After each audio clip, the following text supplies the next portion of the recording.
In the middle of the Pacific, on a coral reef, sits a city built from stone logs. Nobody can explain how. By some estimates, 750,000 tons of black basalt stacked like firewood on a reef, with no wheels, no metal, no cranes. Who builds a stone city on open water? And how do you move a 50-ton block without machines? By the end, you will know. This is Nan Madol, off the island of Pohnpei in Micronesia. The name means the spaces between the canals that thread the city. Boats were the only way in. Tide-flushed canals run between the islets like streets. Archaeologists call it the Venice of the Pacific. Here is the problem. All of Pohnpei held maybe 25,000 people. No empire, no slave armies, no writing. 92 islets cover an area of 1.5 kilometers by half a kilometer, each one raised by hand from the reef floor. The walls are stacked from natural basalt columns, six-sided stone logs formed by cooling lava.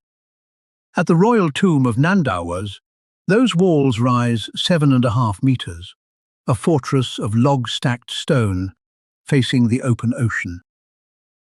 The average column weighs around 5 tons. The corner blocks weigh up to 50, heavier than a loaded semi-truck. And the quarries sit on the far side of Pohnpei.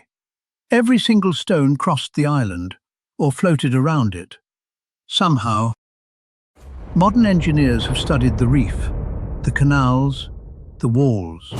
No demonstration has ever shown how the biggest stones made the trip.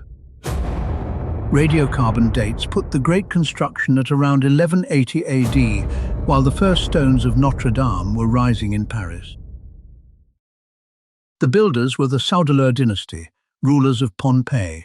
For over 4 centuries, this reef city was their capital and their temple. Locals tell it differently.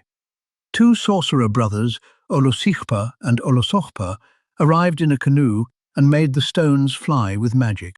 Strip away the magic, and a colder story appears. The Saudeleurs made rival chiefs live here, on islets surrounded by water. A capital where every noble is a hostage, every canal is a moat, and the only roads are ones a ruler can watch. 2,000 tons of rock a year, hauled for centuries by a society that never invented the pulley. That is the arithmetic. Then, around 1628, the dynasty fell, and the city that took centuries to raise was simply walked away from. The conqueror was Isokelekel, a warrior from the east. He broke the dynasty, and within a few generations the stone city stood empty. Pohnpeians still avoid the ruins after dark. The old law says the islets belong to spirits, and the spirits are not friendly. The writer H.P. Lovecraft is often said to have borrowed Nan Madol for Rilia, the sunken city where his sleeping god waits. Meanwhile, the real city is losing its fight. Mangrove roots pry the basalt logs apart. Silt chokes the canals a little more each year. In 2016, UNESCO made it a World Heritage Site and put it on the danger list the same day. The honest answer is rafts, ramps, levers, and patience. No one has proved it on a 50-ton stone. Reconstructions handle the small columns. The 50-ton corner blocks are another matter. There, the explanations simply run out. So the mystery is not who and not when. We know the dynasty, we know the dates. The mystery is that the how died with the builders.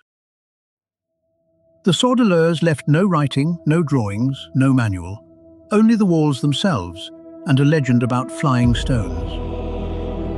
And maybe the legend keeps a memory after all, not of magic, but of a lost technique so strange that magic was the simplest description.